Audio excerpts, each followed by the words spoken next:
अस्सलाम वालेकुम and welcome students. Second year chemistry chapter number 1 हम कंटिन्यू करेंगे। हम देख रहे थे पीरियोडिक टेबल में जो एलिमेंट्स हैं उनकी कुछ फिज़िकल प्रॉपर्टीज़। तो एटॉमिक रेडियस, आयनिक रेडियस, ये चीज़ें हम ऑलरेडी डिस्कस कर चुके हैं। आज हम डिस्कस करेंगे आयनाइजेशन एनर्जी। तो अगर इसकी डेफिनेशन देखें तो वो है ionization energy of an element is the minimum quantity of energy which is required to remove an electron from the outermost shell of its isolated gaseous atom in its ground state। तो इसको समझने के लिए हम क्या करते हैं, draw कर लेते हैं एक एटम। तो यहाँ पे हम एक एटम ड्रॉ कर लेते हैं। सबसे पहले हमने न्यूक्लियस ड्रॉ किया, उसके बाद पहला शेल,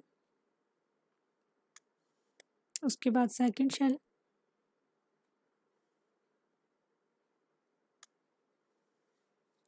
इसी तरह से सो ऑन आप जितने भी ड्रॉ करना चाहें कर सकते हैं। तो न्यूक्लियस में तो होते हैं प्रोटॉन्स जिसमें कोई इलेक्ट्रॉन्स नहीं होते, इसके ऊपर पॉजिटिव चार्ज होता है। जबकि अगर हम पहले शेल की बात करें तो हमारे पास पहले शेल में इलेक्ट्रॉन्स होते हैं। टोटल कितने इलेक्ट्रॉन्स होते हैं पहले शेल में? 2। अब आयनाइजेशन एनर्जी क्या है? वो एनर्जी जो कि किसी भी एटम के अंदर से एक इलेक्ट्रॉन जब आप निकलवाते हैं तो वो जो एनर्जी रिक्वायर्ड होती है, फॉर एग्ज़ाम्पल ये इलेक्ट्रॉन जो है, ये वाला इलेक्ट्रॉन, ये हम निकलवाना चाह रहे हैं। तो इस इलेक्ट्रॉन को निकालने के लिए जितनी एनर्जी रिक्वायर्ड होगी उसको हम क्या कहेंगे? Ionization energy.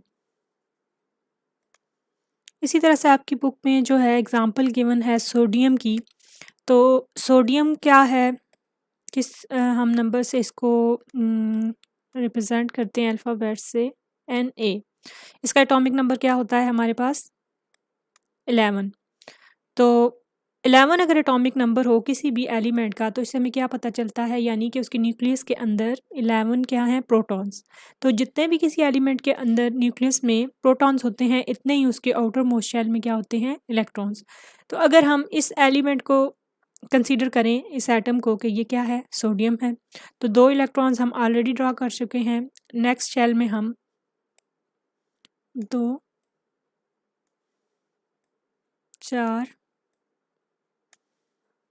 इसी तरह से 6 और 8, क्योंकि जो सेकंड शेल होता है इसके अंदर टोटल कितने? 8 इलेक्ट्रॉन्स आते हैं, पहले में आते हैं 2।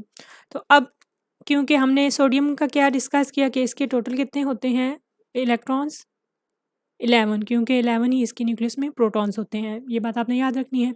तो अभी हमारे पास 2 और 8 10 हो चुके हैं, जबकि 11वां इलेक्ट्रॉन हमने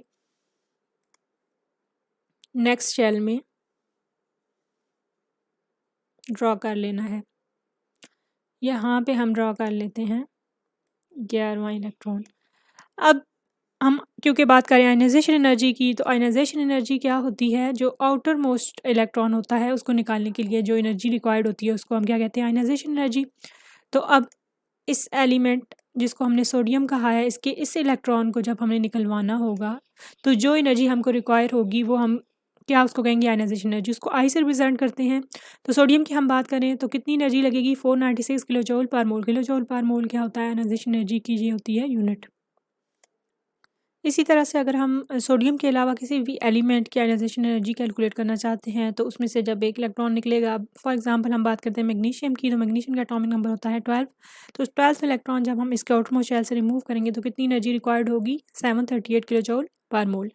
अब ऐसे नहीं होता कि आयनाइजेशन एनर्जी को हम जस्ट कह दें कि पहला इलेक्ट्रॉन ही निकालने के लिए जो एनर्जी रिक्वायर्ड है वो आयनाइजेशन एनर्जी है। जब हम दूसरा इलेक्ट्रॉन निकालेंगे उसी सेम एलिमेंट में से जिससे हमने पहला इलेक्ट्रॉन निकाला होगा तो वो क्या हो जाएगी? वो भी आयनाइजेशन एनर्जी होगी, लेकिन वो हो जाएगी सेकेंड आयनाइजेशन एनर्जी।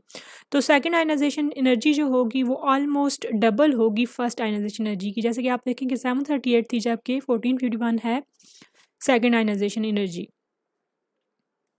अब हम वेरिएशंस देख लेते हैं, ये ट्रेंड्स देख लेते हैं आयनाइजेशन एनर्जी के। तो अगर हम बात करें ग्रुप के अंदर यानी कि टॉप टू बॉटम हम देखें तो कैसे एनर्जी चेंज होती है आयनाइजेशन एनर्जी?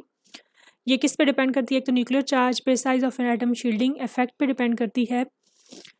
अगर हम इसको डायरेक्टली आप इसको रिलेट कर लें साइज़ के साथ, ऑलरेडी हम स्टडी कर चुके हैं साइज़ टॉप टू बॉटम आते हुए हमारे पास क्या होता है? इंक्रीज़ होता है। तो जैसे जैसे साइज़ बढ़ता जाता है हम एक एलिमेंट ड्रॉ करते हैं और फिर उसकी एग्जांपल देखेंगे। फॉर एग्ज़ाम्पल हमारे पास है जी ये एक एलिमेंट, इसका हो गया न्यूक्लियस और ये है इसका शेल। इसी तरह से एक और एलिमेंट ड्रॉ करते हैं, ये इसका न्यूक्लियस, ये इसका पहला शेल और इसी तरह से ये हो गया दूसरा शेल। अब फर्स्ट एलिमेंट के पहले शेल में हमारे पास यहाँ पे हों 2 इलेक्ट्रॉन्स, जबकि जो दूसरा एलिमेंट है इसके 2 इलेक्ट्रॉन हों पहले शेल में और तीसरा इलेक्ट्रॉन हो सेकंड शेल में।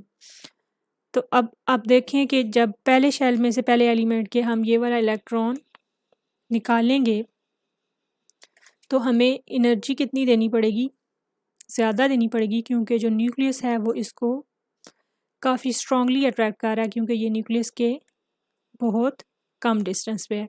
इसी तरह से अगर इस एटम के सेकंड शेल में से हमें इलेक्ट्रॉन रिमूव करवाना हो, ये वाला इलेक्ट्रॉन, तो हमें energy as compare to this element कम देनी पड़ेगी, क्योंकि इसका जो आउटर मोस्ट इलेक्ट्रॉन है वो न्यूक्लियस से काफ़ी दूर है।